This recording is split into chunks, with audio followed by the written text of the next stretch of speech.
Here I am. Hello, hello, and welcome to the Color Whisperer Show, where we talk about all things home and healing. And today we have a very serious subject because home and healing, sometimes things happen to make the home difficult. And we're going to talk about divorce. When there's a divorce, the heart's broken and the home gets broken. And how do you heal all that? It's a very emotional time. And it's a time that can be filled with anger, it can be filled with grief because a dream is dying. And it doesn't matter if you're the one who filed for divorce or you're the one who the other person filed for the divorce. There's a death that's happening here. And it can be quite a bit to undertake. And it's really, really, really important during that time that you have somebody that has your back, somebody that you can count on to look out for your interest. That's why it's really important to have a good lawyer that you can trust and that will stand by you as you go through all this, because there's so much going on and so much is being upheaved, and you need that balance. So today we have a guest, Ashley Andrews. She is an amazing lawyer, and with her clients, she is kind and caring, and she's fierce in the courtroom. Don't want her on you don't want her on the other person's side. You want her on your side. But she's got your back and she's going to fight. She's very tenacious and she's going to fight and fight until she does the best thing for you. All right. So Ashley, why don't you come in? All Hello. right. Ashley. Hi, Jeanette. How are you? Great. Good to see you. Good to see you too. So this is such an emotional part of law. What's your passion for divorce law? Jeanette, I'm an optimist. I really am. So I like to see, you know, people going through their challenges, but then inevitably there's an end, right? And there is. And they get healthy, they get stable, they get happy. They oftentimes find someone else, right? Um, and that to me is just so gratifying. It really is. And I mean, I get a lot of clients who are going through divorce as well. And having been through one too, it's like it's the dragonfly or the butterfly. It's a transformation. And a lot of times when you having to make that decision, it's because there's stuff that's really just not working. And you do discover a whole new part of you that is really amazing. Yeah, I agree. So, who do you see normally? Is there like one? Do you get more male clients? Do you get more female clients? Who normally starts the divorce? Yeah, that's a really great question. I represent smart women, great dads, and business owners. Those are the three types of people who retain me. So it's mostly women then. Yeah, it's It's not mostly women. oh, I'd say it's about a 50-50 split. okay. Yeah. Okay. So, but it's mostly, do you find that mostly it's women who are making the decision to get the divorce, or is it more men? That's a great question. Probably every family law attorney is going to have a different answer, just based on what they attract and their particular area of business. Um, it goes both ways. Yeah. It goes both ways, but I think more often than not, people are surprised by it. Yeah, I agree with you. I think that there is a great deal of surprise. Um, there's an element of, well, we just keep doing this to make it work. We just keep doing this to make it work. And you put up with a lot of stuff in the element of, we make this work. And then it's like, I can't take anymore, you know? And what about kids? Kids are such a difficult part. You do a lot of stuff with child custody, and that can be heartbreaking. So can you tell us a little bit about how you work with that? The child custody issues are probably the most important issues in a case, right? When there are child custody issues. Actually, I'm having some issues with hearing you. So, are you on a laptop? Yes, can you hear me now? Yeah, bring it in a little bit because you keep going out. Oh no. That's better. Okay. So where child custody issues are part of the case, most important, what people need to keep in mind is the courts prefer the status quo if it's working. Okay. So how do you know it's working? You know, the kids are doing reasonably well in school, right? They're going to their extracurricular activities. They have extracurricular activities. They have friends. They're seeing family. Going to their doctor's and dentist appointments, right? And which parent is the one taking them to those appointments? Yeah. You know, but that's not a definitive thing. Sometimes that's just a party works, a parent works, and they can't take the kids, right? So the parents available. So the courts look at the totality of the circumstances to determine what the status quo is, and they make a decision. Yeah, no, it's the kids ultimately. And I see a lot of times people are doing things with 50-50 custody, and there's a lot of different arrangements. I've even seen where the kids stay in the house and the parents move out, and which means ultimately better for the kids. It's hard on the parents. But what do you see as a common? Because for a kid to move houses every other week, kids really need that stability. So how do you see how that works? Or Yeah, you bring up two really good points. I'm really glad you brought them up. Um, in terms of the kids staying in the house with the parents, you know, coming in and then leaving, it's called a bird nesting arrangement. And bird nesting arrangements are really, really hard. In fact, I don't recommend them in my law practice because I should recommend them. They actually make me more money.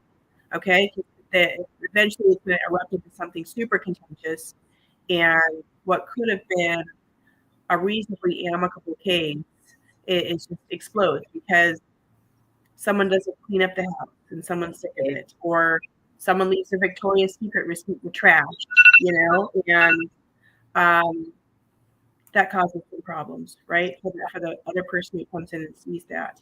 yeah, They, they, they, so they're supposed to treat each other like kids passing in the night. They don't, you know, yeah, and that causes fight.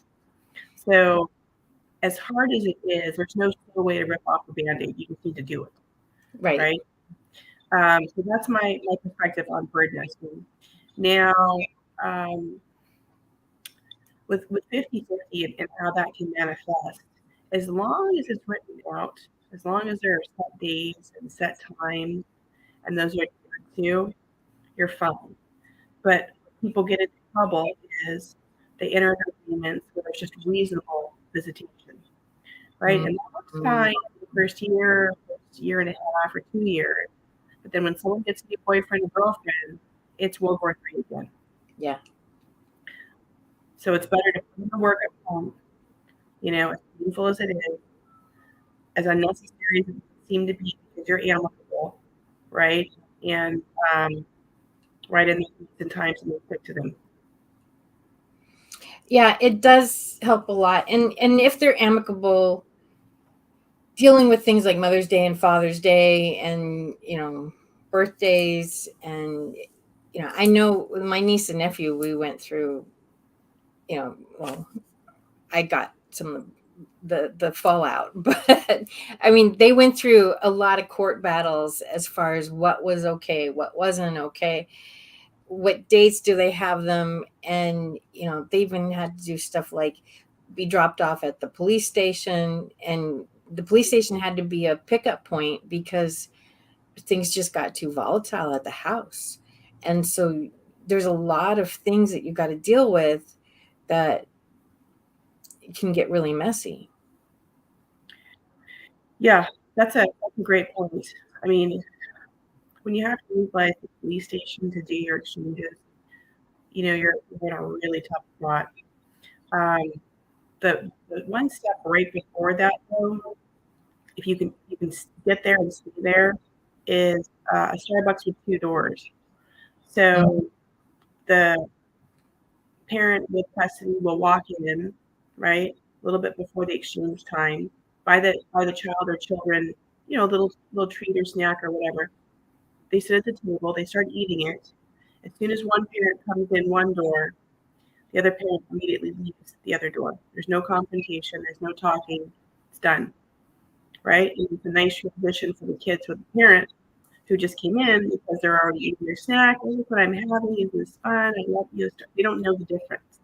Yeah. So if they can somehow, they're hostile and adversarial and they can't do curbside or exchanges through the school, then the Starbucks with the 2 doors is the next best option, and hopefully can stay there without having to go to the police station.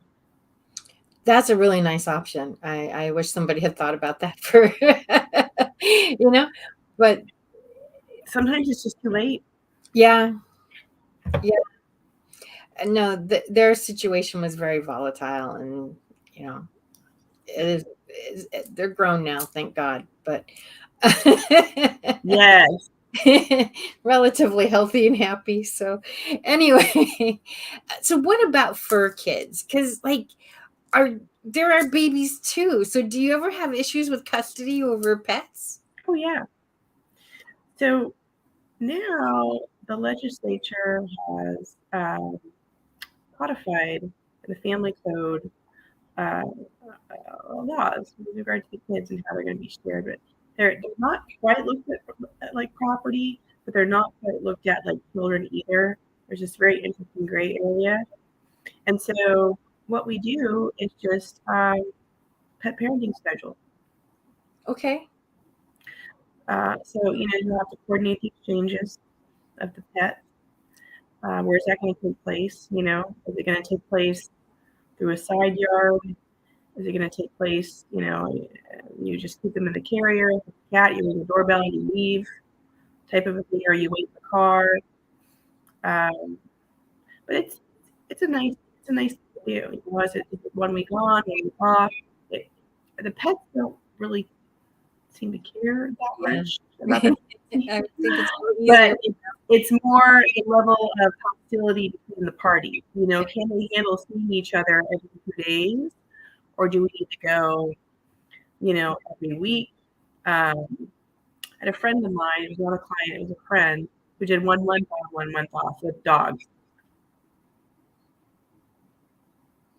Yeah, I can see that working. But I mean, so many people have pets for their kids. That's their world, and you don't want to just, well, that's my baby. I mean, it's like they don't want to just let them go. Yeah, no, they don't want to let them go. I mean, something interesting with kids though is that this happens more often than not. When mom tends to keep the family dog, maybe mom has to take the majority of the time for whatever reason she's keeping the family dog. So if dad goes and buys a puppy, a guinea pig, hamster, all of them, it can often help the children be more comfortable at his house. Yeah. Again, it's depending on whose house, who's got the best suited house for it. Yeah. What's the silliest thing? Like, people fight over stuff in the house too. So what's maybe the silliest thing that you saw people fight over? Um, Jeanette, really, when I sit back and I talk to my clients about division of furniture, um, I think that all of that can sometimes. I'm not going to say that it's silly because I don't want to pass judgment. These are people's lives. I don't want to be disrespectful. But at the same time, I think that, you have antiques in your house, right? You get those appraised, and either someone dies, you have the person out, or they're sold. Yeah. If there are items that you came into the marriage with, That's right, they're family heirlooms, as long as you can prove that, which you should be able to, right? right. Those are your separate property. They're not part of the community property whole. So when you back out the antiques and collections and things that are inherited, and you just have the furniture, um, other than the inconvenience of having to go and buy everything that's brand new, uh, in the words of one of my fellow female family law attorneys, you really want all that stuff with all his memories? It's true. I mean, some people, it's like, I find that with my clients, some people will, they'll keep everything. Like they don't want anything to change. And I've been in some homes where like it's still 1975. Like that's when they got divorced and it Sure. hasn't changed. And there's a security that they get from that. Others are like, I want it all gone, get rid of everything. I want a whole fresh start. And then what's more common is like you said, like there may be some family heirlooms. Okay, that's still mine. And maybe there's a piece that they just really fell in love with, you know so they might keep that, but then just reconfigure it and put different stuff. Like maybe there's a table that they love. Well, we got some new chairs, or the sofa, maybe that's got some bad memories, so we get a new sofa, but maybe we keep the coffee table or a couple side chairs or something like that. So but it's creating a whole new look and being able to keep, you know without having to redo everything, because that's the other thing too, is like you're not always able to just redo everything at that time, either monetarily or even physically and mentally, because you're going through so many upheavals. It's a lot of change. And so taking it a little bit slower can make it easier. Well, I think I go back to, you really want the stuff that you had in the previous spouse, in your house. You bring your new significant other in your house, and you're on the couch, and he says, "God, this is a great couch. Where'd you get it?" And you say, "Oh, you know what? It was my wedding gift. It was my oh Yeah. no, It's okay, no." And also, I mean, a divorce is not an end; it's a beginning. it is. It's a beginning. It is. So, why not begin again with you, Jeanette, and come in and pick colors and pick furniture that are representative of a new beginning. I mean, maybe, you had an obsession with turquoise your whole entire marriage, and your spouse is like, that's grounds for divorce, and, and then all of a sudden you end up divorced. Now you can make everything turquoise. So do that, you know? Do that. And when you bring your friends and your family in, whatever, and your significant other, and they're like, wow, that's an amazing turquoise, whatever. Where'd you get it? You're like, yeah, I know. I bought it as a divorce present for myself. I had a client that always wanted an Eames chair. And if I know but for those who are listening and don't know, if you remember Fraser and the chair that he had on his balcony, that's an Eames chair. So, but she'd always wanted an Eames chair, and so when she hired me, the first thing she says, "I want an Eames chair. Where's it going to fit?" Like that was like, first we buy the Eames chair, and she had this condo that was overlooking a valley. If you're familiar with Pasadena, there's the Colorado Bridge, and there's this wonderful valley there, and she could see the bridge with all the traffic and the freeway, and there's hills, and it just was a beautiful sight. And at night you can see quite a ways. And she just sat in that Eames chair, and she had this huge window, and she would just sit there and stare out the window for hours. And that was her thing. And it happened to be there. Oh, they were having an anniversary, so she got a special one that had it was tagged for their anniversary. I forget if it was 100 or if couldn't have been, maybe it was 50 years, whatever it was. She got the tagged one. So she was super excited. So, so tell me a little bit about your process when you're working with a client, and like when they come to you, because people aren't coming to you usually very calm. They're coming to you because life has given them this big hiccup, Yeah. and they need help. So tell me a little bit about how you work with your clients. Yeah. So they come to me, right, through referral or from referring source, previous client, fellow attorney, that type of thing.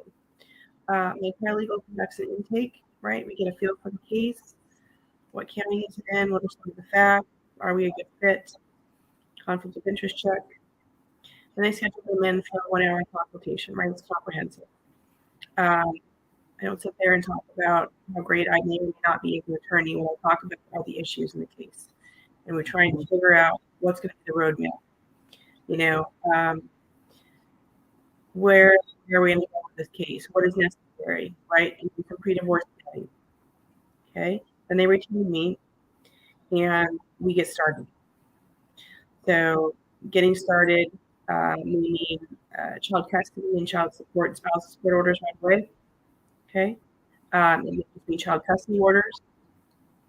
It may mean that even with all of those or none of those, we start going on property division. And a lot of people in this area have property that they had before they got married, right? Or property they inherited during the marriage, or have businesses.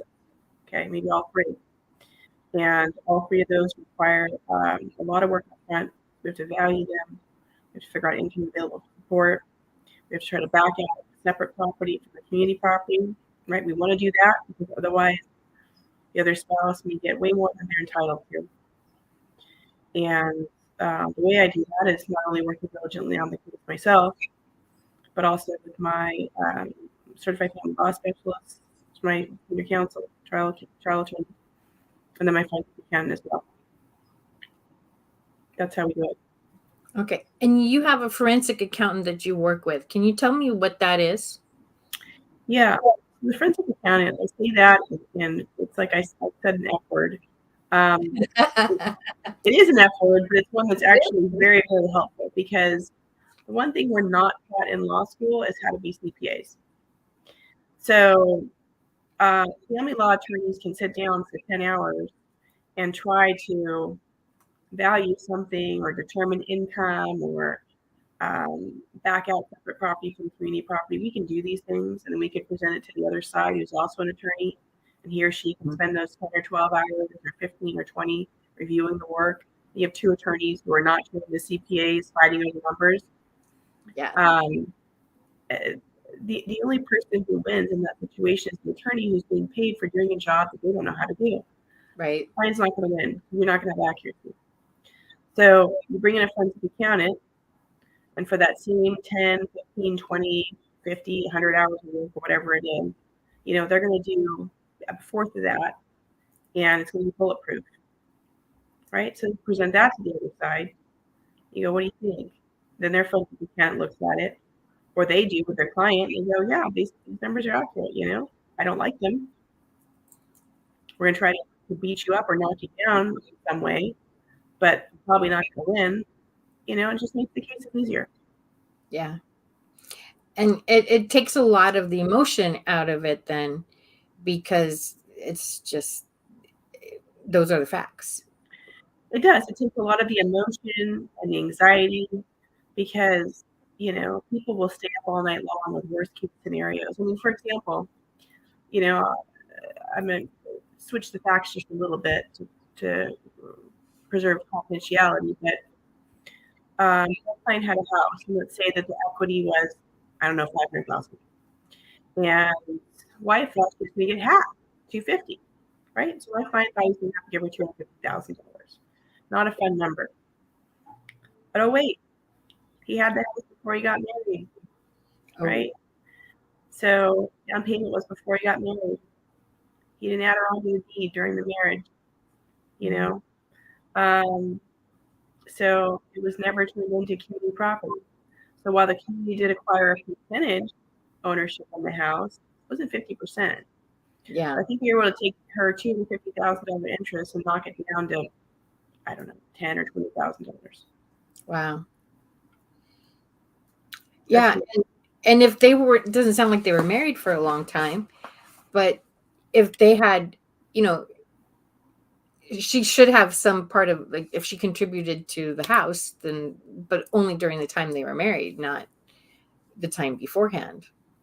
Definitely not the time beforehand. And I mean, if the house was paid off, before he got married to her, he wouldn't be entitled to it. Yeah. Just if you take earnings during the marriage and you pay down a mortgage, Right. right? The community may be entitled to a percentage interest in that house. So we call them more margin interest. So what about inheritance? So let's say somebody inherits money during the marriage. How does that work? Yeah, inheritance is a lot of fun. There's a lot in this area. So if they inherit $100,000, let's just say, I'm going to use easy numbers, 100,000. They put it into a separate account. They keep it there, right? You better have the statements to prove it, because the presumption is at the time of the divorce, all property is property, split 50-50, unless you could figure it out. So a lot of my clients will bring me a statement and they'll go, "This is my separate property." And I go, "Okay, well, I need all the statements going way back to when you first received that to prove that it's your separate property." Because sometimes what people will do is accidentally they'll get a bonus at work, $10,000 or whatever, and they'll go and they'll put it into that separate property account. So they want to see it grow, right? Well, you've just taken an entirely separate property asset and you've added a community property component to it. That's a problem. That is a problem. If the gift was received during the marriage, $100,000, right, and you don't have the statement showing when it came into that account, and you can't prove with any other document that it was a gift, that's a problem. That is, yeah. So what kind of advice, I mean, like, none of us really go into a marriage thinking it's going to fail. But at the same time, you don't want to do something that's going to, shoot yourself in the foot. So how would you advise people about, you want to have a cohesive, so you want to be, yes, we're married, we're a partnership, there's a partnership, and it's not, this is my money and this is our money and this is your money, although some people just generally live that way, and that's fine. Everybody has a different way to handle the accounting, but you still want to be, the couple, but at the same time you need to safeguard. So what advice would you give to kind of protect yourself and at the same time not have one foot out the door? Yeah. I think it's pretty easy, Jeanette. I think both people in the marriage need to work. Yeah. Both people in the marriage need to understand the household expenses each month, and they need to share them, right? Because I think what happens is, and I fall into this too, if we're not working, we're not equally sharing the burden, we're looking at what other people have. We're going, well, wait a minute, why don't I have that? If they're just like us, and then there's some entitlement, but then there's also some resentment, and that starts building up. So I think if both people are busy, idle hands in the devil's workshop. Yes. Both people are busy. Both people are working. Both people are paying the expenses, right? I think you're going to have less of a problem. Both people are saving. I think that I can say this over 15 years of experience and close to, I don't know, maybe close to 1,500 to 2,000 family law cases. People will stay married to people in all circumstances, except when it comes to financial matters. And I'd say 99% of divorces are the result of financial problems. Okay? People are not on the same page. That resentment builds. There's that 1% where it could be something else, but it's rare. Right. It's very, very rare. So being on the same page with money, I think really helps people stay married. I agree. I think that money, if you have a partner that, there's the kind of normal ebb and flow of life. Maybe, somebody gets laid off or something, they're out of work for a little while, and the partner who is laid off doesn't feel good because like they're not contributing. And that's okay in a short term, but if that becomes a long-term thing, then it does start to feel unbalanced. And I think that works also with a house. If one person is doing all the housework and the other Mhm. person's just like, well, if I wait long enough, the other person will do it. Well, that causes resentment too. So it's not just money, but it's the upkeep of the house, it's taking care of the kids, it's all the different responsibilities. And and but when the money is a big thing, it's like if you're struggling all the time and the money doesn't seem to be there, that's causes a lot of tension in a marriage.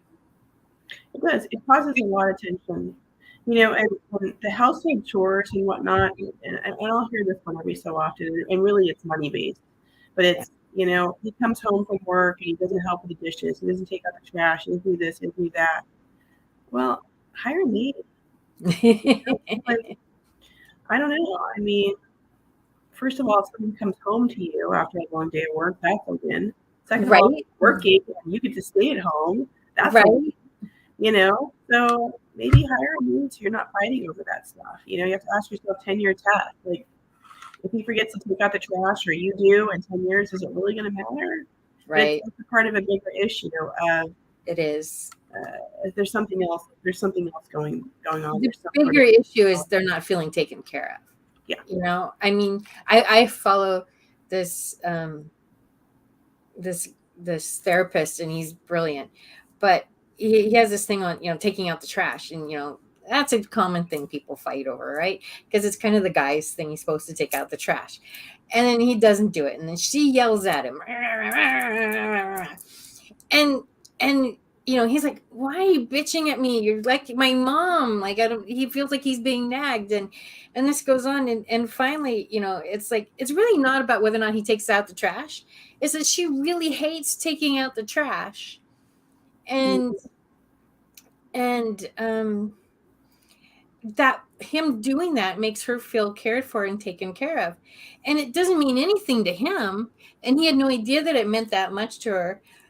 We When we got married, it was right when Mad About You was really big, and I got this book, and it's called Couplehood, and there's this one scene in there that it really did a lot. It kept us going for a lot in our marriage. But so it's called Fixing the Stereo. So it's Saturday morning, and there's the list you got to accomplish on Saturday morning, right? For Saturday. So they both know there's the list. He looks at her, he sees her doing something, so he starts fixing the stereo. She sees him playing with stereo, she starts doing a load of laundry. This continues 2 hours later. One of them she gets mad. Aren't you ready to go yet? We got stuff to do. And he's like, I'm just fixing the stereo, waiting for you. And so we use that. We're married for 21 years, and hey babe, I'm just fixing the stereo. Okay, cool.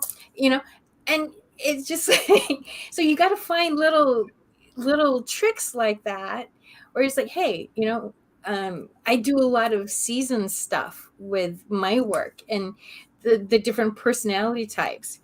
And so one of the things we used to do was, I he wasn't doing anything wrong. He was just being himself, but it was really getting on my nerves. And I just look at him like, it's really hot in here right now. And that was because he's a summer. And it's just my way of saying, look, I know you're not trying to annoy me. I'm being annoyed, and we both kind of got to adjust. And let's find the middle point. And he would do the same thing to me. I'm an autumn. He'd go, it's really windy in here right now. I'm like, okay. And instead of yelling at each other, it's just like, hey, wait, we're just kind of, we're at a party one time, and all of his coworkers were Summers. And, it's like, to me, it's like, you say goodbye, you say goodbye. This was like 30 minutes we were saying goodbye. And I just looked at him and I said, it's really hot in here. And the owner of the house, oh, I can turn the air on. I'm like, no, that's okay. Oh no. But it's, you've got to find these little tricks of like, hey, look, i'm I'm just being me. You're not trying to annoy me, but you're being annoying, or I'm being annoyed. And so those are, you find these little ways of working things out. What about prenuptials? Do you do anything with prenuptials? I do. I do prenuptial agreements. I have a hard time with those. I think that if you're so concerned about keeping things separate, you're so concerned about maybe liability. Maybe you own a business and you're afraid that there's some liability risk for the other person. Or maybe there's a family member of yours who is, really pushing that you get a prenuptial agreement. I think for those two reasons, you just should not get married. Yeah. Prenups are really for people who have equal bargaining power, right? You're keeping things separate. You're representing you're representing that you're equal. You're keeping things separate. They're a guide, okay? And that's what they should be. There's just too much discretion with the court. The law is constantly changing those. So to feel like you have them, and they're very expensive, by the way. You should pay minimum $20,000 per person to negotiate prenup. If you're paying less than that, I don't know what you're getting. Wow. So you need to have time. So, and you want something that's promotive of marriage. I see them where someone comes into a marriage and we'll be keeping everything separate. Okay, well that's not a marriage. I mean, no offense, but you have to pay a prostitute. Okay, you're marrying someone and you're keeping everything separate. Yeah. Okay, so you're basically That's not marriage. a prostitute. That's not what a marriage is. I agree. No, it's not. It's not. I mean, that's just so offensive. So you want to build in provisions in a premarital agreement that are promotive of marriage, which is fine, and that's why again we go back to equal bargaining power. But if you don't have equal bargaining power, if you don't have equal assets, then you're walking a very dangerous line, and you're relying on a document that's probably not going to be enforced in the end because it's not going to be fair. You can't have, I don't know, millions of dollars worth of assets and money and everything else and be married to someone for 10 or 20 years and have a spousal support waiver provision in your prenup and think that a court's going to uphold that. Yeah. I mean, that just defies common sense, but people think that that's what's going to happen. So again, I go back to, if you think you needed to protect your assets, if you think you needed to protect the other side from your creditors, or you have some family member who's trying to force you to do it, those three reasons, I don't think you should have a prenuptial agreement. I don't think you should get legally married. Yeah. As I've gotten older, I see, like when I got married when I was 26. We didn't have anything, so it didn't matter. At this point, there's some properties and stuff, but it's still not. But I could see, if you both of you have kids, maybe having like make sure that their inheritance stays separate or something. But I think you can do that through other means as well. Is that correct? Yeah, you can get an estate plan. Okay. You get an estate plan in place and you can ensure that the kids are going to inherit. But, and I think that my perspective on prenuptial agreements is probably going to get me kicked out of the family law club of attorneys in California or whatever, because it's very unique, but it's honest. I'm being honest here. I'll write for people who both parties have assets, both parties are working. But when there's huge disparity, it's going to be hard to enforce that. So I think that with kids, you can rely on the estate plan. But I mean, if you're going to have kids with someone, if you're going to share your DNA with them and share with them in the ability to raise kids, and you can't trust them with your assets, what are you doing? I totally agree. I mean, what are you doing? You married the wrong person. I agree. I mean, and you're the wrong person. And if you can't trust so much, then you kind of need counseling. I mean, if it's you don't trust, period. Because I mean, things happen. We've all had things happen, and we all have clauses in our contracts that were put there because something happened, right? and, and so we get burned, and that creates fear and extra tension. But if you're just plain scared of getting screwed that much, then a therapist may be. Yeah, a Maybe. therapist.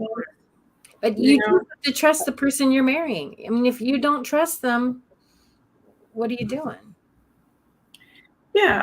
I mean, people can marry each other. They can have commitment ceremonies or religious ceremonies or whatever it is, get married in the church, that type of thing. They may not want to get legally married because they don't want to do a prenuptial agreement. That's one thing. But if you're going to cross the line and have children with someone, right? If you're going to trust them with your DNA and everything else, and you can't trust them with your property, and they're doing thousands of waivers and all the rest of it, then there's an unease in the foundation there, and then you're going to try to build on it with it. Yeah. How's that going to work out? No. And kids, marriage or no marriage, you're with this person for the rest of your life, because you guys are co-parenting. And that means you're going to be going to weddings together and birthday parties and then. I mean, like, making a child with somebody, that's truly a lifetime commitment, even more so than marriage. Yeah, that one is a lifetime commitment. And, it's astounding to me that we take all these classes to drive a car, take tests to get into college, that type of thing. We don't have classes to become a parent. They're going to need tests to become a parent. And that's kind of amazing to me. I'm not anywhere in any way stating that, people need to be of a certain intellectual level, of a financial circumstance or whatever to have children. That's the furthest thing from what I'm saying. Okay, not at all. But I am saying that it would be nice for all of us, myself included, to have a class, where you prepare for that, and then unfortunately you have to have a test because people don't take things seriously unless there's a deadline, right? So yeah, you have a test, you test your knowledge, you go, wow, you know what? Look at that. I did well on the first. Okay, good. Yeah, and I think, and part of it is every child is different, but you still have to have a certain amount of knowledge. I mean, when I grew up, there was always kids around, and I have a friend. We went through infertility stuff together, and she ended up adopting, and she got her baby straight from the hospital, and she called me. She's like, "Jeanette, it won't eat. Can you come help?" I'm like, "Yes, I'll be right there." But she'd never fed a baby before. She'd never done it. She did, and you're right. They don't teach you, like, what do you do when your baby's not eating? They don't, like, you just kind of figure it out. And so I went over there and I said, "Give me the baby," and she said, "You got it to eat." And I'm like, "Well," and there is an element. I mean, in this particular situation with adoption, both mom and child were strangers to each other, and they had there wasn't that bond that you would get, being in the belly. But she kind of had to say, like, "Hey, I'm the one. I'm going to be the one to take care of you." And she was so scared because she'd never fed a baby, so I got the baby. I'm like, I got this, right? And there's an element, like, you kind of can be the alpha dog, right? And I had my sister, when she had her first baby, when I was always taught to burp a baby, you put it over your shoulder and you pat. That's what we did. I don't know, all the kids that were around. Well, the hospital told her when she had her baby, is you sit it up on your lap and then you pat its back. Both are effective, doesn't matter. But anyway, so the first night she was trying to do this. It wasn't working. Baby's crying, hours and hours. She lived with my mom. 3:00 in the morning, the baby's keeping everybody up. So my mom told her, "Put it on your shoulder, put it on your shoulder." "Oh no, I'm a brand new mom. I got this. I don't know, but this is what the hospital said." Okay, fine. So finally, 3:00 in the morning, my sister's exhausted. Her husband's exhausted. My mom says, "Give me the baby. Go to bed." So she did. My mom put it over his shoulder and she patted it. And 15 minutes later, everybody was asleep. But, you know, but Fantastic. but the thing is, like, you're right, there aren't any classes, and even the classes are so rudimentary, and we don't realize Yeah. how much what we say and what we do really affects the kids, because you can tell a kid what to do all you want, but it's what you do. They mimic your actions, you know. And you're right. We can go on and on. Well, just basic. So, when you're driving, red light, you can turn right on red, stop sign. What do? You stop, baby needs to be burped. Is this how you change it? Right? It would be really, really helpful. It'd be very, very helpful to have something more comprehensive. I agree. I agree. And I think that if there was more of that, then I, and I don't think, the whole Dr. Spock, like when we were kids, it was Dr. Spock, remember? Well, we don't remember, but our parents, it was all about, you've got to read Dr. Spock and do what he says. And you still have to take an account for the child.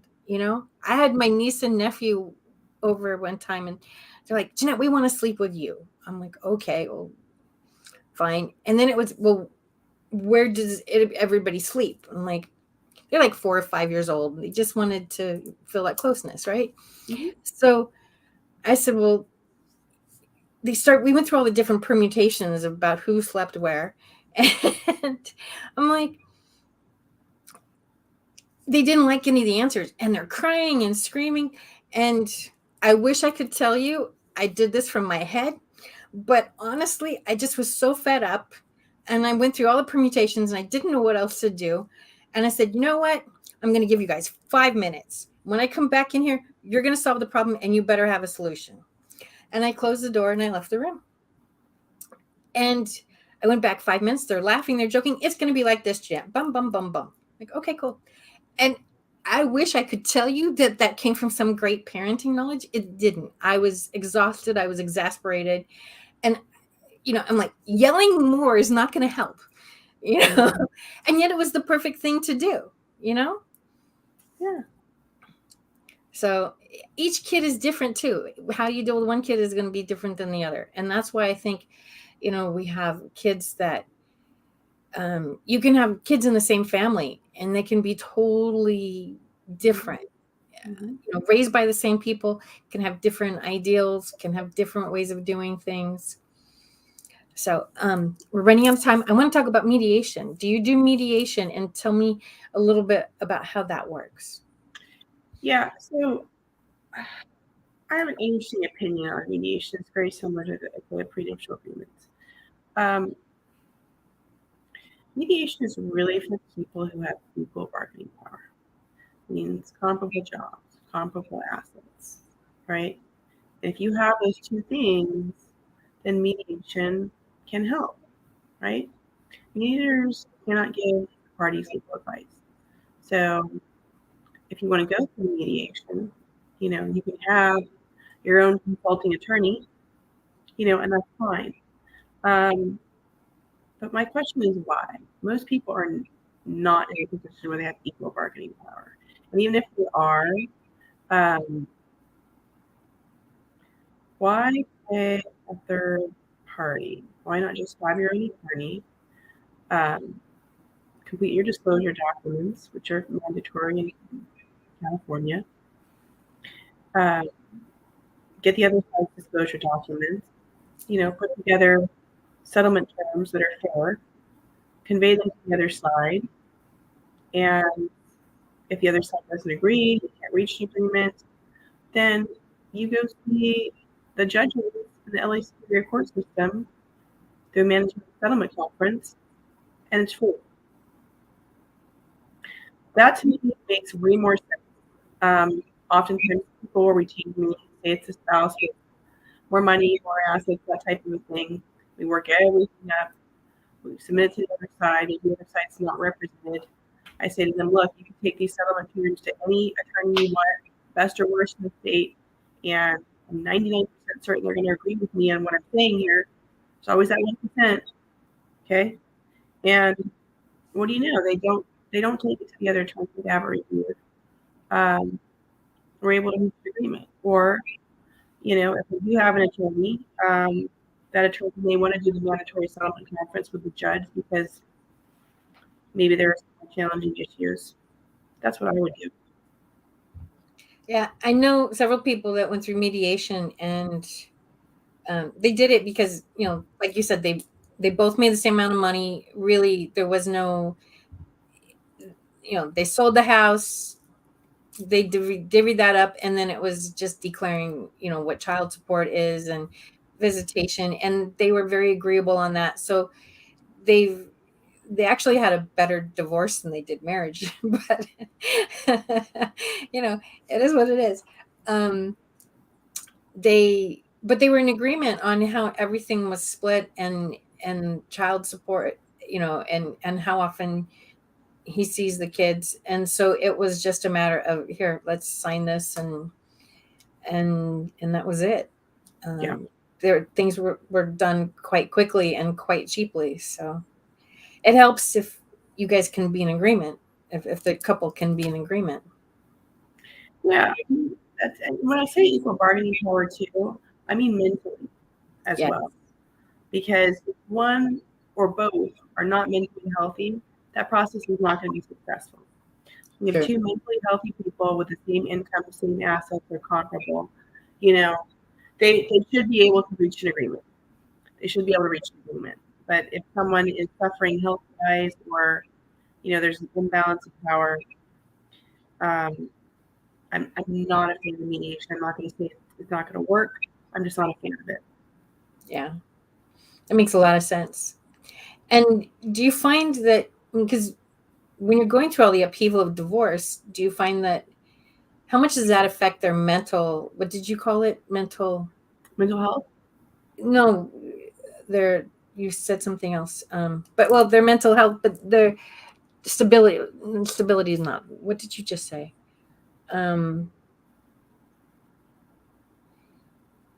You said that there are two, if they're both equally matched, but, like, if one person's like really, maybe one person's really depressed from the marriage, the other person's like, I'm glad I'm gone, so that would make them not equal mentally wise either, right? Mm-hmm. Yeah. So if one person's not mentally on the same level as the other person, then they're going to be moving at different paces throughout the dissolution of marriage. But does the process, impact them mentally? Yeah, it does. Number one, it's sad. Even if the relationship is toxic, it's still sad because I'm sure there are memories of good times in there, right? And even those are ending. You're by yourself, probably. And what was a two-income, two-person household is now a one. So you're responsible for everything, which, maybe you were doing all along, or you've never done, or you did at the very start, and you want to do it again, but 10 years later, different cost of living adjustments going on. So it's hard. I think that everyone, even the most mentally strong person, should be in counseling. And you may need to do it twice a week for a while. You may have to pick up after hours or extra hours at work to be able to afford that, but it's probably worth it. I would agree, because you really need to readjust who you are, because it's not just, okay, I'm taking my ring off, but it's who you are is a totally different person. And if it's been 10-20 years since you were single, like, the whole world is different. I mean, how you relate to the world is going to be different than you were. If nothing else, you're 20 years older, and you're not, that young kid anymore. I mean, just how you relate to the world is different as well. So it really is a whole new self-discovery. So yeah, go ahead. Sorry. It is. it's a whole new self-discovery, and you don't really have time to sit there and think about it and be alone with your thoughts because you have to do things for the divorce case, which is tough. Paperwork, hearings, dividing things. The other side's hostile. The other side's attorney may be hostile. It's hard. Yeah. And I think that this is not in the family code, but I think that exercise and eating healthy, Yes. are really, really important. Making sure your sleep is on point and all the rest of it. Indeed. So, did you have something to say, Mark? No, just another amazing conversation. Was glad to hear this amazing conversation while in the meetings and everything. But you have another great guest, and glad to hear this lovely insight that you were given and all in that space. Heard you talking about healthy food. So, whenever you're ready to wrap it up, we'll end with that lovely product that you are a big fan of, the Kendu Spices. And all. I got some for Ashley, so she's a big fan too. Oh my gosh, this is the best. Yeah. Wow. Well, we will definitely have to let Shadi know. Shadi is part of Barbara's team that does a show for Pod TV. They do that, the Empowering Youth show. So I will definitely let Shadi know that you are a fan as well. So definitely hope you can be grabbing some of that Kendu Spices. Yeah, they're good. So Ashley, I want you to give yourself a plug. Now, first of all, can you work only in California, or can you work? What states can you work in? Yeah, so I'm only licensed in California. Okay. And I focus my practice primarily in Los Angeles County, Orange County, and San Bernardino and Riverside, just depending on the case. But I'd say majority LA and OC. Excellent. All right. Do you have any final words that you want to say? No. This has been really fun, Jeanette. And having been a client of yours for many, many years, I think that everyone needs to work with Jeanette. Thank you very much. Yes. Thank you very much. I'm sitting here in my office that you designed, my room is hugging me. It is. No, you've been an amazing client. I have loved working with you, and it's been so much fun. So yes, thank you. Well, I love working with you too, and thanks for this opportunity. And thank have a you great so much. rest of your day. All right, thank you. Bye. Bye. All right, so thank you for joining us today. If you have any questions about how to heal your home after divorce, I would love to help you. And if you need help healing your body, we're going to go to Kendu Spice, because Kendu Spice can help. And that ashwagandha spice, that's really good for helping with the depression and making you just feel good inside and out. How's that for an intro? You know how people love to enjoy food and don't understand how to flavor their food or how to replicate a meal? They're interested in supplements, but don't know where to begin? Well, what I do is I take the guesswork out of enjoying flavor and wellness with my flavorful spice blends so that they can create delicious meals with healing benefits. Kendu Spice was created to help cooks at any level enjoy healing through food. Every spice blend was designed to give added health benefits of natural herbs. Every blend is complete. There's no need to add any additional spice for a delicious meal. Saving you time and money while adding supplements to your meals can be both tasty and fun. My earliest memories in the kitchen began with my father, Kenny Kendu Bond, so it was fitting that I would name this line after him. I have always looked to natural remedies to supplement the body, and I found myself hiding herbs and minerals in foods for my family. That's when it hit me. Everyone needs Kendu Spice. Everyone should be having this.